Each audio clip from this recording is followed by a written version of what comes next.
Hello बच्चों, मैं अनुज सिंह आपका विद्यारंभ एकेडमी में फिर से स्वागत करता हूं। आइए आज हम कक्षा 10 की साइंस के अंतर्गत रसायन विज्ञान के सिलेबस के बारे में विस्तृत रूप से जानकारी प्राप्त करेंगे। ठीक है, जैसा हमने लिखा है, जैसा हमने पढ़ा होगा, देखा भी है कि आपका साइंस 3 भागों में विभक्त होती है: भौतिक विज्ञान, रसायन विज्ञान और जीव विज्ञान। ठीक है, तो उसके अंतर आप देखते हैं तो साइंस के अंदर 5 इकाइयां हैं, जिसमें से जो पहली इकाई है वही आपकी रसायन विज्ञान की इकाई है और उस इकाई का नाम क्या है? रासायनिक पदार्थ। ठीक है, अब रासायनिक पदार्थ के अंतर्गत हम क्या क्या पढ़ेंगे? रासायनिक पदार्थ के बारे में, उनकी प्रकृति एवं उनके व्यवहार। ठीक है, फिर आते हैं रासायन विज्ञान का पहला चैप्टर जो कि है रासायनिक अभिक्रियाएं। रासायनिक अभिक्रियाएं मतलब रासायनिक समीकरण। ठीक है, अब रासायनिक अभिक्रिया चैप्टर के अंतर्गत हम क्या क्या पढ़ेंगे कि रासायनिक अभिक्रिया होती क्या है। ठीक है, रासायनिक अभिक्रिया क्या होती हैं, इनके प्रकार पढ़ेंगे। ठीक है, इनके हम प्रकार पढ़ेंगे। ठीक है, जैसे हमने देखा होगा कि बेसिक अगर समझें तो रासायनिक अभिक्रियाएं आपकी 4 प्रकार की होती हैं। ठीक है, ये आपके 4 प्रकार की होती हैं। जब हम क्लास करेंगे तो सभी जितनी भी रासायनिक अभिक्रियाएं हैं सभी को हम विस्तृत रूप से पढ़ेंगे। यहाँ बेसिक अगर देखना चाहें तो आपकी होती हैं, जैसे होती है एक संयोजन अभिक्रिया, संयोजन अभिक्रिया, दूसरी होती है वियोजन अभिक्रिया,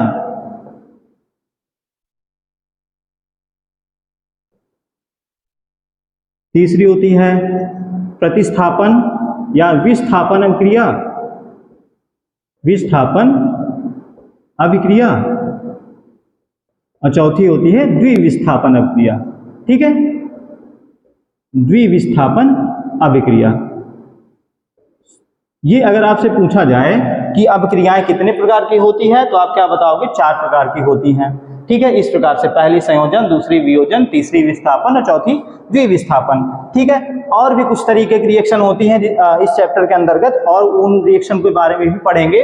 जैसे आपकी कौन कौन सी रिएक्शन होती है? ऊष्मा शोषी अभिक्रिया, ऊष्मा शोषी अभिक्रिया, और एक टाइप होता है ऊष्मा क्षेपी अभिक्रिया। ठीक है, ऊष्मा क्षेपी अभिक्रिया, एक टाइप ये भी होगी अभिक्रिया की। ठीक है, एक और टाइप होती है, हाँ एक टाइप और होती है, जैसे आपका इसी चैप्टर के अंतर्गत आप पढ़ोगे, एक अभिक्रिया होती है आक्सीकरण अभिक्रिया, आक्सीकरण, आक्सीकरण अभिक्रिया। ठीक है, और दूसरी होती है अपचयन अभिक्रिया। ठीक है, अपचयन अभिक्रिया।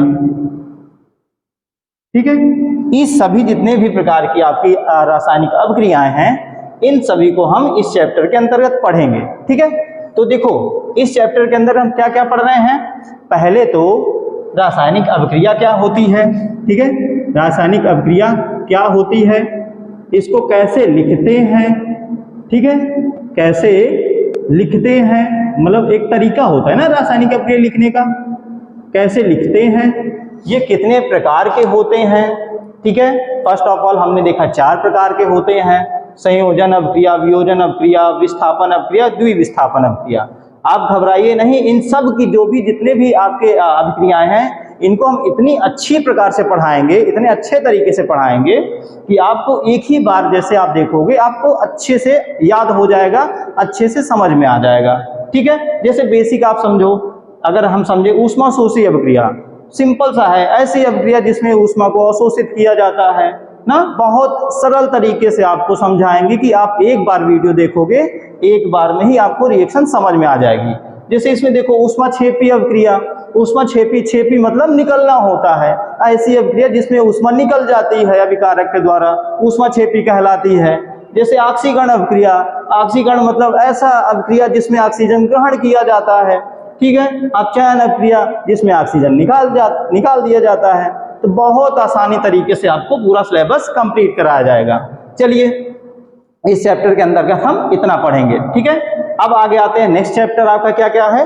अम्ल, क्षार एवं लवण। ठीक है, आप जैसे देखें अम्ल, क्षार और लवण, इसके अंतर्गत हम क्या पढ़ेंगे, अम्ल क्या होते हैं, क्षार क्या होते हैं, लवण क्या होते हैं, ठीक है, इनकी परिभाषा पढ़ेंगे, इनके एग्जाम्पल पढ़ेंगे, ठीक है, क्या क्या पढ़ेंगे इसके अंतर्गत, परिभाषा,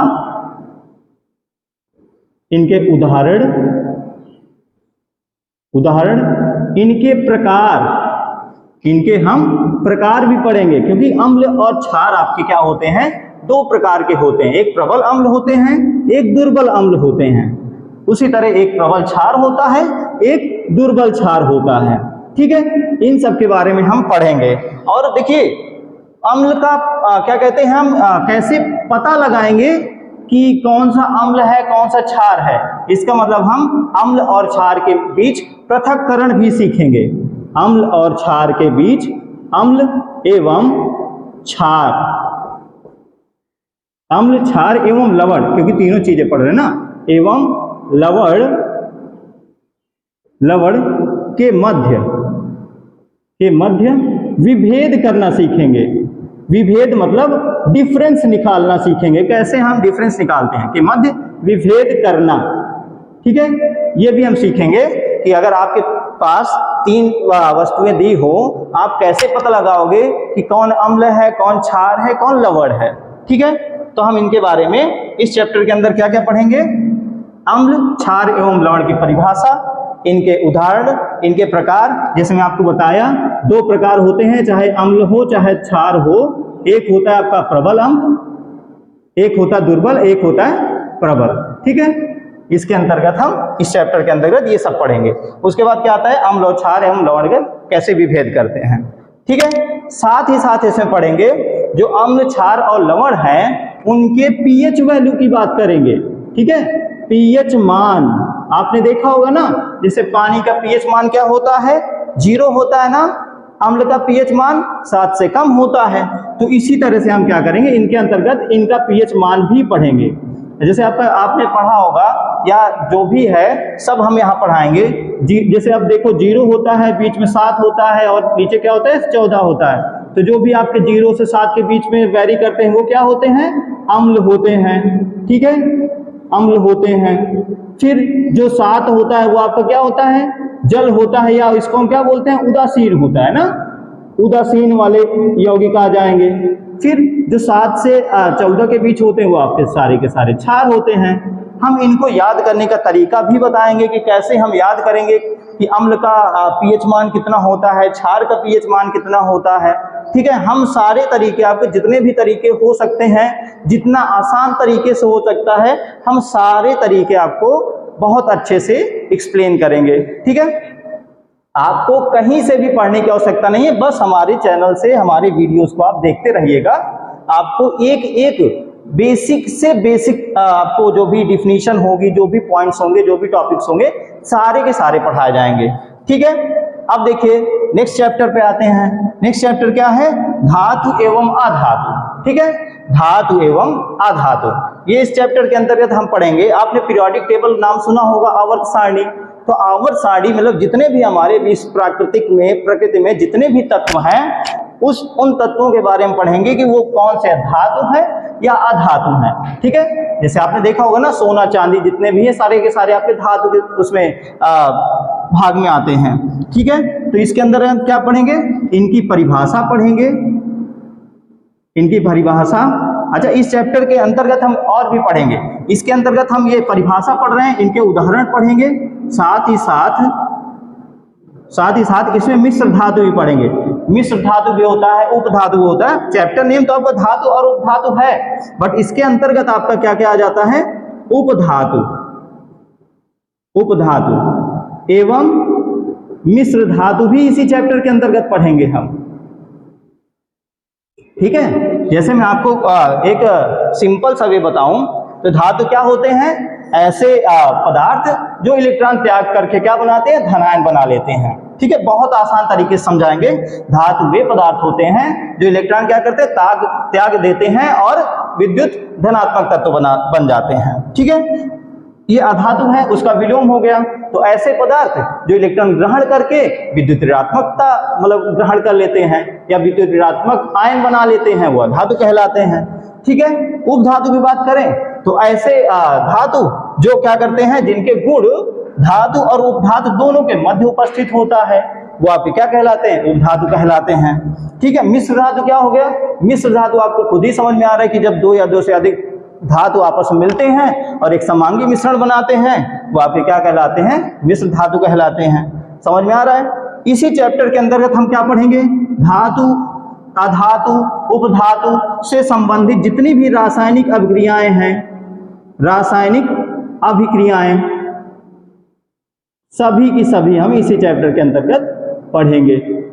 ठीक है। आपको जितना भी टॉपिक सिलेबस है आपका 10th में साइंस के अंतर्गत केमिस्ट्री का, हम सारा का सारा सिलेबस पूरा कवर करेंगे, समय से कवर करेंगे। ठीक है। तो आप इस 3rd चैप्टर में क्या क्या पढ़ेंगे, इनकी परिभाषा, इनके उदाहरण, ठीक है, इनके देखो जो दो धातु में और प्रकार होते हैं आपके, उपधातु, मिश्र धातु, इनकी परिभाषा, इनके प्रकार पढ़ेंगे और रासायनिक अभिक्रियाएं पढ़ेंगे। ठीक है। तो अब आते हैं 4th चैप्टर पे। अब 4th चैप्टर का अगर आप मतलब समझो तो मतलब क्या निकल के आता है, कार्बनिक यौगिक। कार्बनिक यौगिक, इसका मतलब क्या हुआ, ऐसे यौगिक जिनमें कार्बन उपस्थित होता है। सिंपल सा है ना। अगर जैसे क्या होता है, हम जब कोई चीज पढ़ना स्टार्ट करते हैं तो सबसे पहले टॉपिक का अर्थ समझते हैं ना। उस टॉपिक का अर्थ समझें तो जैसे इस टॉपिक कौन सा है, कार्बनिक यौगिक, चैप्टर का नाम कार्बनिक यौगिक है। तो कार्बनिक यौगिक से हम ये समझते हैं कि ऐसे यौगिक जिनमें कार्बन उपस्थित होता है।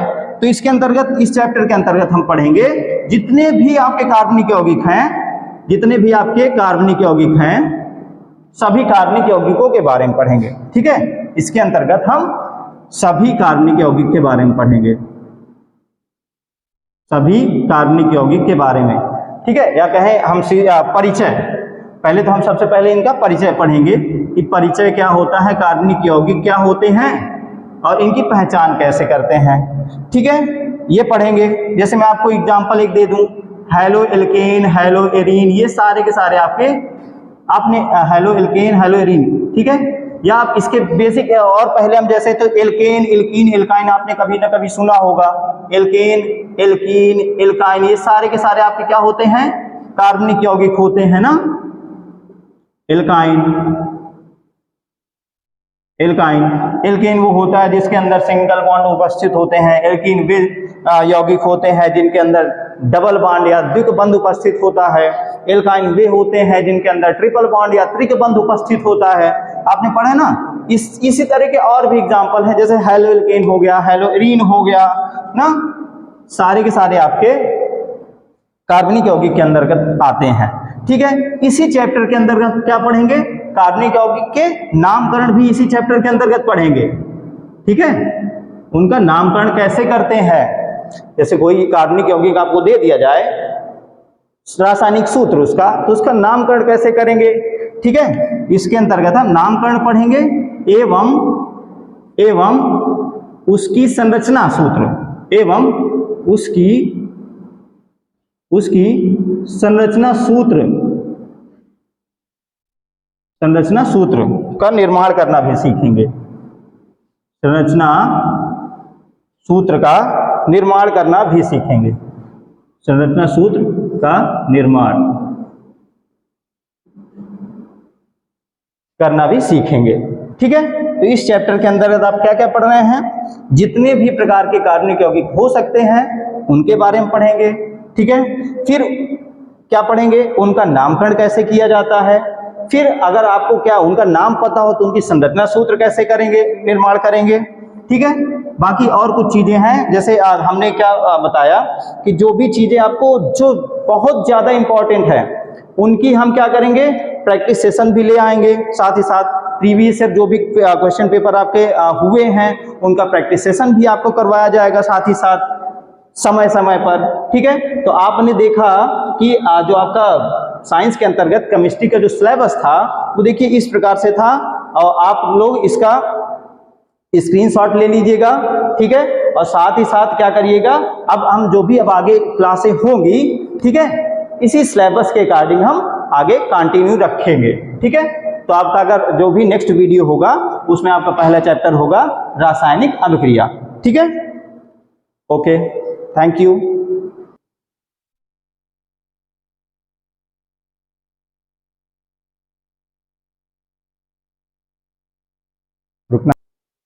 ओके बच्चों, आपने इसका स्क्रीनशॉट ले ही लिया होगा, ठीक है। बाकी आप अच्छे से नॉलेजफुल वीडियोस और सही वीडियोस, सही नॉलेज प्राप्त करने के लिए हमारे चैनल को फॉलो करें, सब्सक्राइब करें, शेयर, कमेंट एंड लाइक जरूर करें। धन्यवाद।